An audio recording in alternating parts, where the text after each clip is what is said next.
அனைவருக்கும் வணக்கம். இன்னைக்கு நாம திருடர்களை பத்தி பேச போறோம். அது என்ன திருடர்? அவருக்கு அவ்வளவு மரியாதை கொடுக்கணுமான்னு நீங்க நினைக்கலாம். நான் சொல்ல போற திருடர்கள் மாண்புமிகு திருடர்கள்.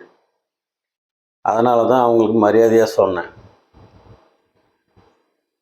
இந்த திருடர்களை ஏன் நான் மாண்புமிகு திருடர்கள்னு சொல்றேன்னு இந்த வீடியோவோட கடைசியில் நீங்க தெரிஞ்சுக்குவீங்க. முதல் திருடன், அந்த காலத்தில் போக்குவரத்து வசதியெல்லாம் கிடையாது இல்லையா? அதனால் காட்டு வழியாக ஒத்தையடி பாதை வழியாக யார் யாரெல்லாம் வராங்களோ, வசதியானவங்களாக இருந்தாலும் சரி, வசதி இல்லாதவங்களாம் இருந்தாலும் சரி, எல்லாருக்கிட்டேயும் கத்தியை காமிச்சு மிரட்டி அந்த பணங்களை களவாடி கொண்டு போய் குடும்பத்தை காப்பாற்றுருவேன்.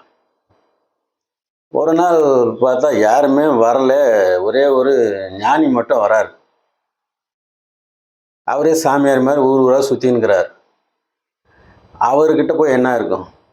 அவரையும் மடக்கி கத்தியை காமிச்சு உங்கள் கிட்ட இருக்கிறதெல்லாம் எடுங்க அப்படின்னு சொல்கிறான். அப்போ அவர் சொல்கிறாரு, ஏன்பா நானே பரதேசி மாதிரி ஊர் ஊராக சுற்றினுங்கிறேன், என்கிட்ட போய் என்ன இருக்கும்? சரி, அப்படியே பிச்சை எடுத்த காசு கூட கொஞ்சம் இருக்குது, நான் தரேன், நான் இல்லைன்னு சொல்லலை. சரி, இந்த கொள்ளையை யாருக்காக நீ செய்கிற அப்படின்னு கேட்டார் அவர். ஐயா, இதை வச்சு தான் நான் என் குடும்பத்தை காப்பாற்றுறேன் அப்படின்னாரு. குடும்பத்தில் யார் யார் இருக்காங்க? என்னுடைய தாய், தகப்பன், மனைவி, பிள்ளைகள் எல்லாம் இருக்கிறாங்க அப்படின்னு சொல்கிறான். அப்படியா? இப்போ நீ கொண்டு போகிற காசு எல்லாத்தையும் அவங்களுக்கு தானே அனுபவிக்கிறாங்க? ஆமாம். சரி, இது பாவமான செயல் இல்லையா அப்படின்னு கேட்குறாரு. ஆமாங்க, என்ன பண்ணுறது, இருந்தாலும் குடும்பத்தை காப்பாற்றி ஆகணுமே அப்படின்றான். சரி, பாவமான செயல்னு இது தெரிஞ்சும் நீங்கள் அந்த மாதிரி வேலையை செஞ்சுக்கிட்டு இருக்கிற, நீ கொண்டு போய் கொடுக்குற பணத்தில் பங்கு எடுத்துக்கிற அந்த குடும்பத்து உறுப்பினர்கள்லாம் நீ செய்கிற இந்த பாவத்துலேயும் பங்கு எடுத்துக்குவாங்களான்னு கொஞ்சம் கேட்டுன்னு வாயேன். நான் இங்கே பக்கத்தில் ஒரு மடத்தில் இருக்கிறேன், அவங்க என்ன சொல்கிறான்னு கேட்டுன்னு அதுக்கப்புறம் என்னை வந்து பாரு அப்படின்னு சொல்லிட்டு போயிடுறாரு அவர். இவனும் அதை சிந்திச்சுக்கினே வரான் வீட்டுக்கு. வீட்டுக்கு வந்து எல்லாரையும் வாங்க ஒன்றா வந்து உட்காருங்க, உங்ககிட்ட நான் பேசணும் அப்படின்னு சொல்கிறான். சரி, எல்லாம் வந்து ஒன்றா உட்காடுறாங்க. சொல்லுப்பா, என்னப்பா விஷயன்றாங்க. அப்போ தான் கேட்குறான், இப்போ நான் கொள்ளையடித்து கொண்டு வர்ற பணத்தில் உங்கள் எல்லாருக்குமே பங்கு இருக்குதா அப்படின்னு கேட்குறான். ஆமாம், பங்கு இருக்குதுன்னா.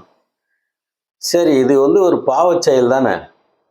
சரி, இந்த பாவத்துலேயும் உங்களுக்கு இப்போ நான் செய்கிற இந்த பாவத்துலேயும் உங்களுக்கு பங்கு இருக்குதான்னு கேட்குறாங்க. அது எப்படி? நீ கொண்டு வர பணத்தில் தான் எங்களுக்கு பங்கு இருக்கு தவிர நீ செய்கிற பாவத்தில் தான் எங்களுக்கு பங்கு கிடையாது அப்படின்னு சொல்கிறாங்க. என்ன சொல்கிறீங்க அப்படின்னு கேட்குறான்.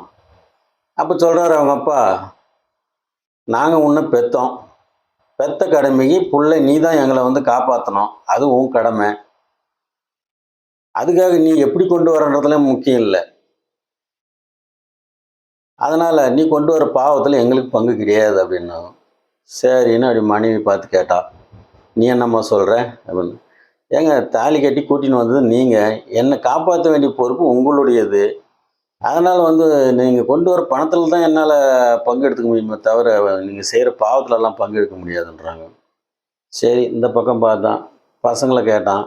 அந்த பசங்களை என்ன சொல்லுதுங்க, எங்களை நீ தானே பெற்ற, எங்களை காப்பாற்ற வேண்டியது உன் கடமை, அப்புறம் பாவத்தில் எப்படி நாங்கள் பங்கு எடுக்க முடியும் அப்படின்னாங்க.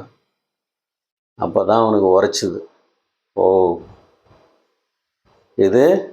இந்த வேலையை நாம் செய்யக்கூடாது அப்படின்னு சொல்லிட்டு, சரி இருங்க நான் வரேன் அப்படின்னு சொல்லிட்டு நேராக போய் அந்த ஞானி சொன்னார் அந்த மண்டபத்தில் போய் பார்க்குறான். அவர் அங்கே இருக்கிறாரு. பாப்பா, வீட்டில் கேட்டியா என்ன சொன்னாங்க அப்படின்னாரு. வீட்டில் நடந்ததை சொன்னான். அப்புறம் தான் அவர் என்ன பண்ணார், சரி நீ என்ன செஞ்சாலும் வீட்டில் இருக்கிறோம் அப்படி தான் சொல்லுவாங்க, அதனால் இதுக்கு மேலே நீ இந்த வேலையெல்லாம் செய்யாத, நீ என் கூட வா அப்படின்னு சொல்லிட்டு அவர் கூட்டின்னு போயிடுறார். கூட்டின்னு போனே தான் அந்த திருடன் வேறு யாரும் இல்லை, பிற்காலத்தில் ராமாயணத்தை எழுதின வால்மீகி தான்.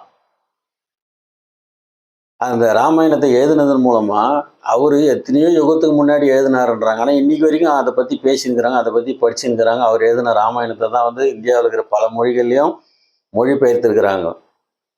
அப்போ பாருங்க, ஒரு திருடனா இருந்தவன் திருந்தினதுக்கு அப்புறம் அப்போ அவனுக்கு என்ன ஒரு ஒரு நிலைத்த புகழ் கிடைக்குதுன்னு கொஞ்சம் பாருங்க. இத தான் நான் சொல்ல வந்தேன். மாண்புமிகு திருடன் அப்படின்னு சொல்லிட்டு.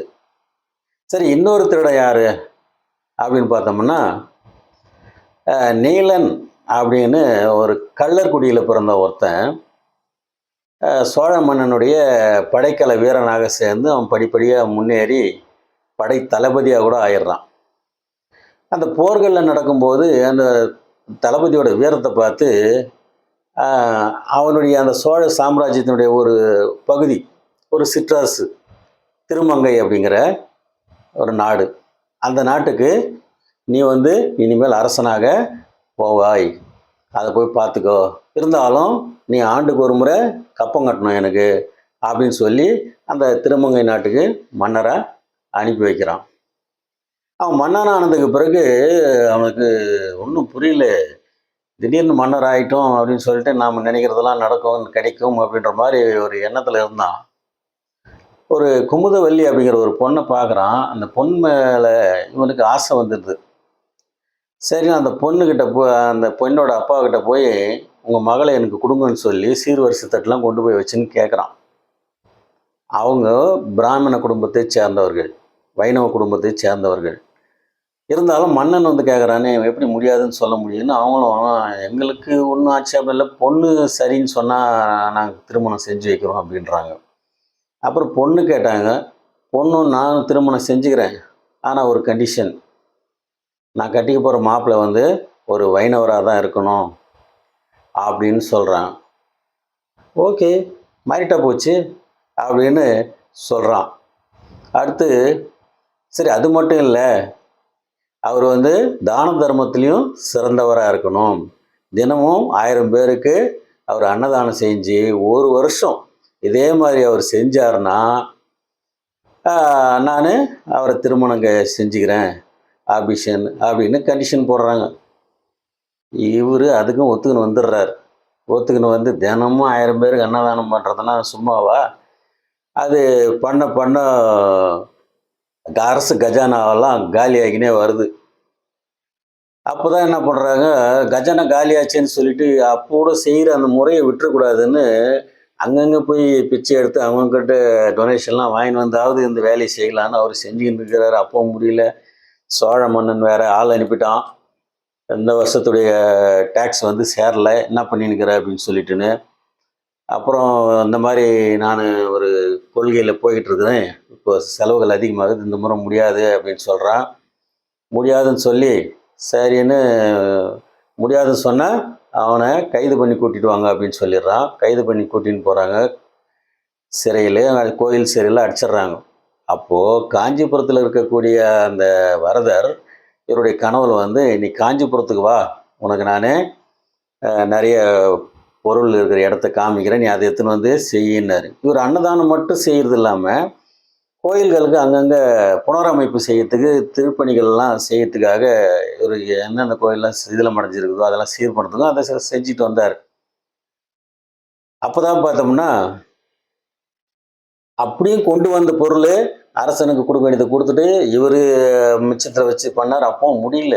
சரி, வேறு வழியில் என்ன பண்ணோம், ஒரு வருஷம் இன்னும் டைம் முடியல. சரி, களவாடின்னு வந்தாவது இந்த காரியத்தை சக்ஸஸாக முடிக்கணும் அப்படின்னு சொல்லிட்டு என்ன பண்ணுறாரு, ராத்திரியில் ஆளுங்களெல்லாம் கொஞ்சம் காட்டு வழியில் போய் யார் யாரெல்லாம் வசதியான ஆளுங்க வராங்களோ அவங்களெல்லாம் பார்த்து இந்த மாதிரி கத்தியை காமிச்சு மிரட்டி காசெல்லாம் பிடுங்கி, பணத்தெல்லாம் நகையெல்லாம் பிடுங்கி அதை வந்து செஞ்சுன்னு வர்றாரு. அப்படி ஒரு தகவல் வருது, ஒரு திருமண கோஷ்டி ஒருத்தவங்க வந்துன்னு இருக்காங்க, அவங்கக்கிட்ட நிறைய நகைகள்லாம் இருக்குது அப்படின்னு சொல்கிறாங்க. அப்படியா, வாங்க போகலான்னா அதை கேட்டுட்டு போய் எல்லாருக்கிட்டையும் நிறுத்தி கத்தி காமிச்சு மொத்தத்தையும் கழட்டுங்க அப்படின்னு எல்லா நகையும் கழட்டி வாங்கிடுறாங்க. அந்த மாப்பிள்ளையும் பொண்ணு கழட்டி கொடுத்தது, மாப்பிள்ளையும் கழட்டி கொடுத்துட்றாரு. அப்புறமா தான் மாப்பிள்ளை காலில் ஒரு மெட்டி போட்டுன்னு இருக்கிறார். அந்த மிஞ்சி போடுறதுன்னு கல்யாணத்தில் அந்த மாதிரி ஒரு தங்கத்துலேயே ஒரு மெட்டி போட்டுனுக்கிறாரு.